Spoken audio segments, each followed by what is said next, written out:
está começando aqui na Essen Vinhos e Enoteca Decanter para levar vocês para uma viagem pelo mundo do vinho aqui em Florianópolis. Aqui do meu lado está o Nelson Essenburg. Tudo bem, Nelson? Tudo bem, João. Obrigado por vir novamente ao programa, né? Nelson já é freguês do programa. Já, algumas vezes foi gravado. Algumas vezes, é verdade, né? E hoje nós temos um motivo muito especial para o Nelson estar aqui, porque a Essen está completando 20 anos em Florianópolis, é isso? Exato, fizemos 20 anos, foi no dia 1º de outubro, foi em 1995, quando nós abrimos a loja, né? Aham. Então, estamos aí com uns 20 anos de estrada aí, né? E tem história, né, Nelson? Tem história. 20 anos. Então vamos brindar essa história, né? Aqui, ó, estamos aqui com o espumante, eu já conto já para vocês. Saúde, né? Hein? Saúde para vocês aí, né? Que coisa boa. Olha, nós estamos brindando aqui com um Cave Gás Blanc de Noir, um brut feito ali em Pinto Bandeira, na Serra Gaúcha, um vinho da safra 2011, um vinho espumante, que teve o degorgement agora no ano passado, é isso? Portanto, 30 meses em contato com as leveduras, né? É um Blanc de Noir, né? Essa linha deles, todas elas, é com 30 meses de levedura. 30 meses. 30 meses. Quer dizer, o que a levedura faz, né? Ela deixa o vinho mais complexo, o vinho espumante fica mais complexo, afina o pelágio, né? Tem aqueles aromas de pão que a gente sente aqui. E os perlages bem fininhos. Bem fininho, né? Aqui no caso a bolinha muito fininha, aromas de pão, aromas de fermento, além das frutas que a gente encontra aqui. Exato. Cave Gás está na história da Essen, não está? Faz parte. É? Como é que foi? Faz parte. Conta um pouquinho pra gente, Nelson, desse início. A história mesmo começou, João, quando eu e a Regina fomos a Bento, da Serra Gaúcha, né, procurar fornecedores de congelados. O nosso caro-chefe, a ideia era ser os congelados. Entendi. Né?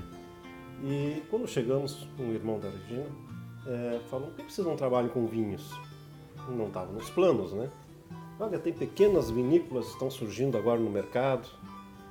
Isso foi no início da década de 90, né? Tá, entendi. E ele nos enumerou 3 vinícolas. Ele disse, olha, essas vinícolas aí estão se destacando no mercado. Pequenas vinícolas. E ele nos apresentou e assim começamos. Começamos com a Cave Gás, na época chamava-se Cave de Amadeu. Cave de Amadeu, eu lembro disso, E eles trabalhavam também com vinhos, o Navarro Correia, né?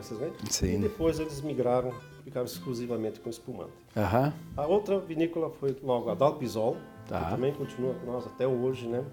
Também pequena, né? Depois, logo na mesma visita, na mesma viagem, visitamos a Casa Valdura.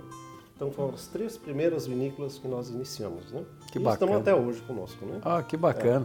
Me diga uma coisa, você tem ideia mais ou menos de como é que vocês começaram? Quantas caixas de vinho vocês compraram para inaugurar? Quando chegou os primeiros vinhos, a loja não estava ainda bem pronta, né? Entendi. Então a primeira remessa da Alpisol foi com um apartamento que eu morava na Trindade. Tá. Não tinha elevador no prédio, era o 3º andar, então a transportadora na época teve que levar os vinhos até o meu apartamento. Entendi, né? entendi. Que foi o da Dalpisol, que compramos na época. Não devia ser mais que 20 caixas de Dalpisol, né? Quer dizer, não foi mais que isso. Uma coisa, né? Os primórdios, também né? não, a Cave Gás também. Eram tudo pequenas quantidades. Porque nós tínhamos que sentir o mercado, né? Entendi. Não sabíamos ainda como é que estava esse mercado. E como é que estava? Quando vocês começaram a abrir as portas, como é que foi a receptividade das pessoas aí? Foi impressionante, né? Eu nunca esqueço. Quando o primeiro mês que nós abrimos, eu calculei o resultado líquido da venda do mês, pagou o aluguel da loja, né? Isso é um grande feito, né? Isso é um grande feito. feito. Foi crescendo, né? Mês a mês, né? E o nosso caro-chefe na época não era o vinho, eram esses produtos congelados, que em Florianópolis nem essas linhas não existiam. Produtos prontos, comida pronta ainda, né? Entendi. Então foi muito interessante, a pizza... Eu fui cliente dessa pizza, eu comprei essa pizza. Sim, inclusive eu estou italiano, né? A Nona Júlia ali de Caxias, de Bento, uma que só fornecia produtos à base de carnes, né? E assim foi indo, né? Depois, com o tempo, caímos fora dos congelados, porque o vinho foi tomando espaço, cada vez mais espaço, e aí ficamos mais concentrados no vinho. Hoje, claro, nós temos uma delicatessen que atende muito nossas cestas que a gente faz, essa parte toda, né? Presentes, né? Mas a trajetória do vinho foi muito interessante, né? E na época que nós começamos, João, dá para contar na mão quantas lojas tinha de vinhos. Vinho na cidade, é verdade, é verdade. Não tínhamos aqui. É verdade, eu me lembro que eu já morava aqui e me lembro disso, de ter visitado sua loja. Eram pouquíssimos lugares que a gente podia encontrar vinhos aqui na cidade, né? E o que se bebia na época de vinho importado? Olha, João, sempre foi, naquela época, eu ficava frustrado quando ia oferecer vinhos brasileiros, né? Principalmente nessas casas de eventos, né? Nos clubes, né? Onde eu ficava triste, né? Que tanta garrafa azul que tinha em estoque nesses locais, né? Entendi. Era a garrafa azul que era vendida, era a que mais consumiam aqui em Florianópolis. Entendi, né? entendi. Era o carro-chefe, né? Era um produto altamente consumido. Entendi. Isso ali ela começou já no início de 90 e foi indo até quando nós chegamos, ela ainda estava em alta. Acho que nessa época também os chilenos já estavam bem presentes. Os chilenos já estavam começando a chegar, estava chegando com Cheitoro, né?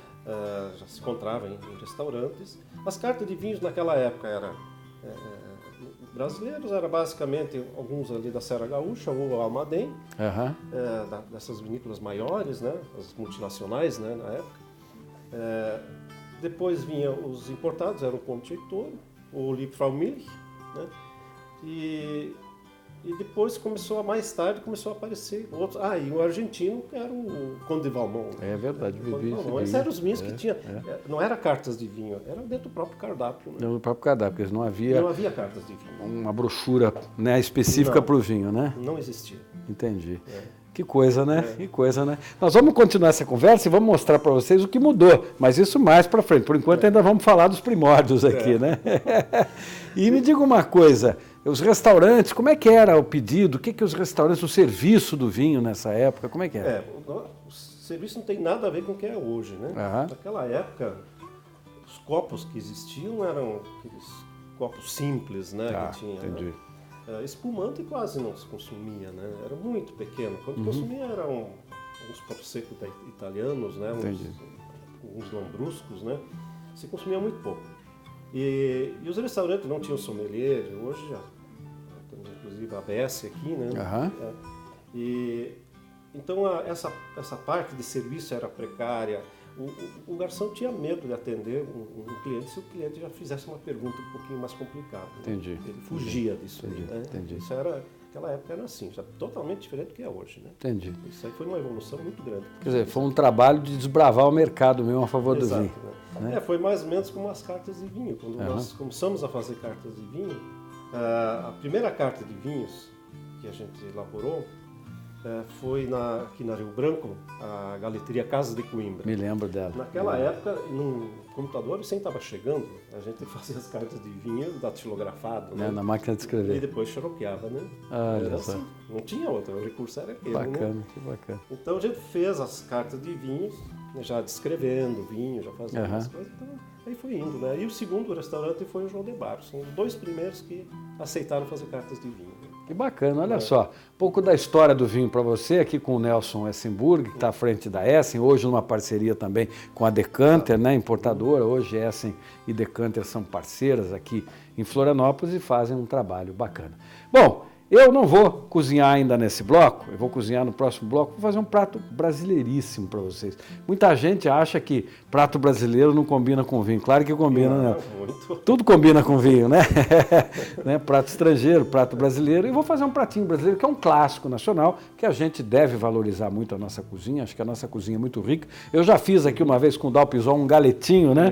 Um primo canto de frigideira, né? Um galeto de frigideira. Quer fazer um galeto no apartamento, tem churrasqueira, como é que se vira, né? Eu ia fazer de novo, mas para não repetir o prato, hoje eu vou fazer aqui um picadinho à brasileira.